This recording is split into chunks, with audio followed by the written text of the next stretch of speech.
Matt Aguilar here from ComicBook.com. Today I have the pleasure of speaking to director of Beef and upcoming Marvel's Thunderbolts, Jake Schreier. How are you? Good. Good to see you. So yeah, sorry for the I typically have a bigger more geekier background, but I just moved here and this is actually my first interview in the new place. So I'm Oh, surrounded I'm by honored. boxes. This is good. We have clean walls. Good focus. It's great.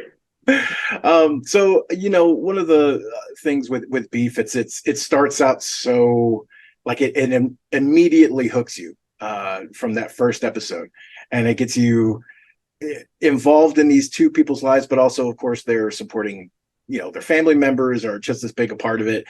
And it's such a it's such a unique series in the amount of like relatable tension, I feel like is like the best way to put Hmm. it.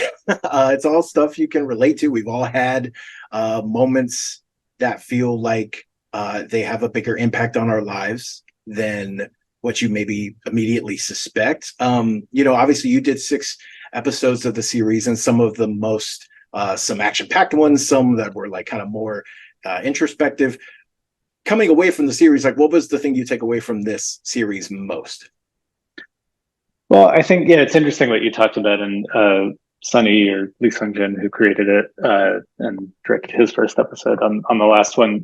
We've been friends for 6 years, and I mean, honestly, my biggest takeaway is just I'm like very sort of proud of him as a friend, and it's nice like when your friend who has this like very unique vision of things, could put something together like that and have it connect so widely. I think that's really lovely to see, and then I feel lucky to be a part of it. I think that thing you talked about is really interesting because Sunny, as a writer and as a showrunner, would talk so much about like anytime we would sort of work through the beats of a scene, he would always relate it to something from his own life. I think probably in the creation of it and the writing of it, but even as just a way of understanding the dynamics, even if it was something much smaller, but he would bring in those kind of dynamics and talk about how that would play out and make sure that like even, that the architecture of sort of relatability, as you say it, like was underneath all of these scenes, even if the action was very heightened and that it's a hostage situation, there was always an underpinning of something that anyone could relate to. And that was such like a great kind of backbone to have for directing those episodes. Well, and two, it's obviously the writing's so good, and the scenes are so tense just in like the initial premise. But Ali and Steven bring so much. I mean, it really, a lot in a lot of ways hinges on them. Everything else is kind of built around them. How was it working with them, and what did they kind of bring to the already Oh yeah, compelling I mean they script? brought so much. I mean, Stephen and Sunny have been friends for years, and Ali and Sunny know each other. So like even in just the development process, I know that like a lot of those characters, it's sort of a triangle between the character and Sunny and either Ali or Stephen who are playing it. That everything was on some level personal. And I think that when you have something like that and everyone's open to that kind of collaboration, it just makes things so much more specific and more special. And there's just something so nice about having actors who just refuse to do something false. It's like it doesn't mean they're not open, but I mean Steven just will not play a false moment. He'll let you know it's like I can't find my way to this. And if Steven tells you that, then that does mean that something needs to be adjusted or that we need to have a talk about how to get the character there. And I just think everything benefits from that kind of like being pushed and being open to that sort of collaboration. And there was so much. I mean, maybe I should just talk more about what great actors they are, which they are. But I think even beyond that, just their ability to bring so much of themselves to it really pushed the series to a better place. Now, for obviously in those last couple episodes, so much happens. Uh, Yeah.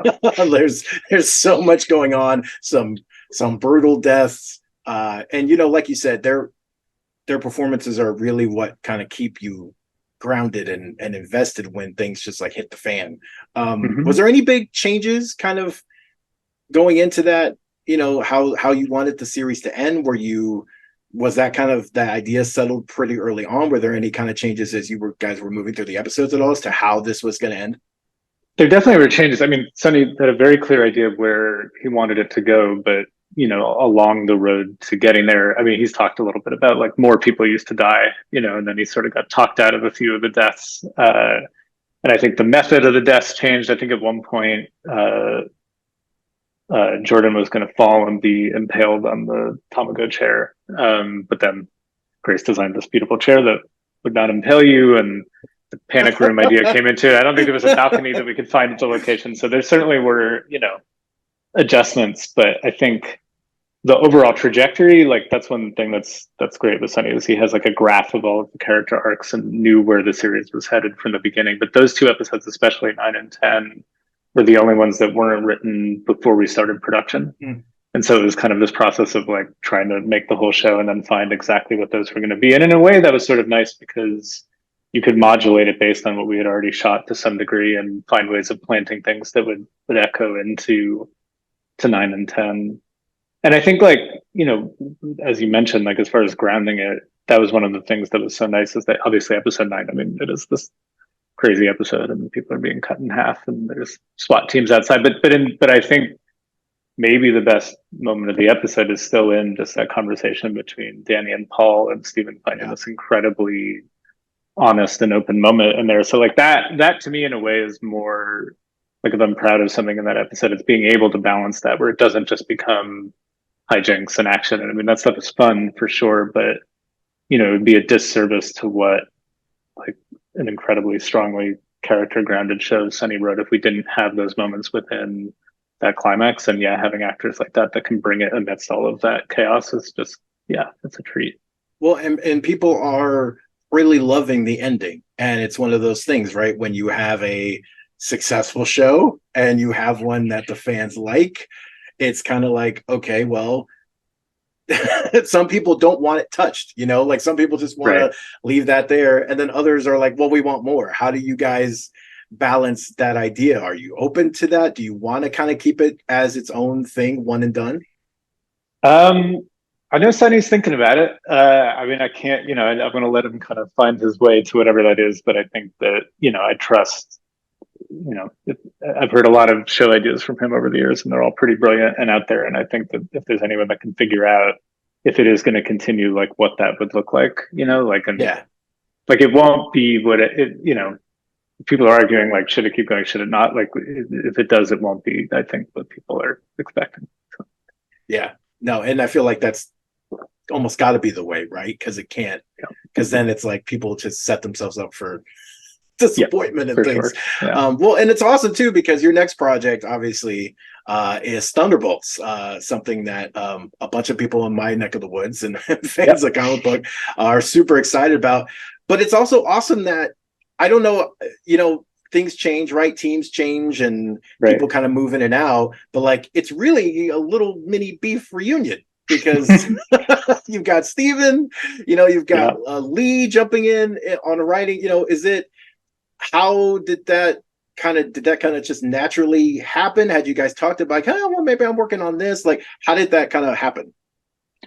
Yeah, I mean, it just, I think like when you find collaborators that you work that well with, you just want to keep it going, and I remember, I think I was pitching on Thunderbolts, like while we were making Beef. And I remember I kind of maybe said something to Steven about like, hey, I don't know if you ever wanted to be in one of these things. And he was like, all right, let's see what happens with it. And then we kind of picked the conversation up after it happened and after Beef was over. But yeah, Grace, our incredible production designer from Beef, is also working on it. And I think it's just been really nice, just like how supportive Marvel has been, of like really trying to make something different and special. Yeah, now we just gotta get like Allie, like, and She's maybe like some kind of like intercom voice or something.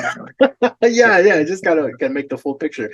It's one of those things too that because this is such a unique team, one of the most unique teams, which is saying something at this point in Marvel, in the MCU, because it just features a lot of fan favorite characters that either haven't had like their own film by themselves to shine or have like stolen a show in other films. I mean, Yelena at this point, Florence Pugh steals the show and whatever she's in.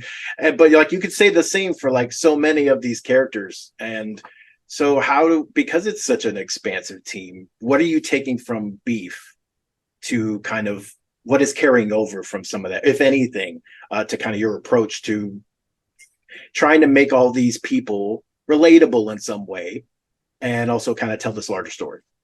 Yeah, I don't know if there's anything specifically from Beef other than just, some of the collaborators, but I think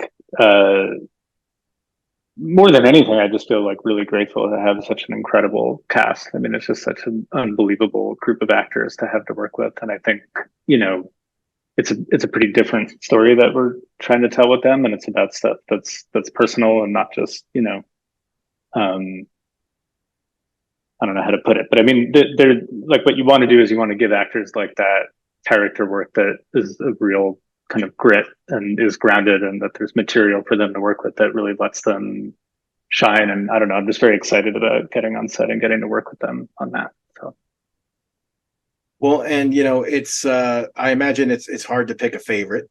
There's so yeah, many. you're good. There's I'm so definitely not many. doing that. There's so many. So I'm not going to ask you to pick a favorite because there's just too many.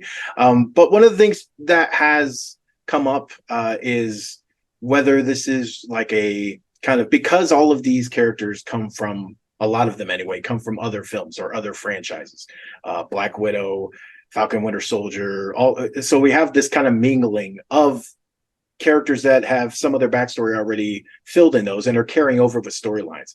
How much of this is a sequel to some of those, or is it really kind of its own standalone, this group unto itself? Like, how much Yeah, does it tie? I wouldn't look at this as a sequel at all. And we don't talk about it that way. And we've never really kind of approached it that way in any of the conversations we've had with Kevin or Brian in working on it. I think there's a story to be told about a group of characters who can relate to each other in a certain way or have gone through certain things. And we're going to get into that. And, you know, in so much as, yeah, I mean, obviously Florence has proved how captivating she could be in the MCU. And I think it's great to have that as a reference point. But I think we're all talking about making a movie. You can come, and if you've seen that stuff, then great. If you haven't, like, there's still going to be a complete story that's being told in a movie that works on its own for sure, while remaining part of the overall storyline.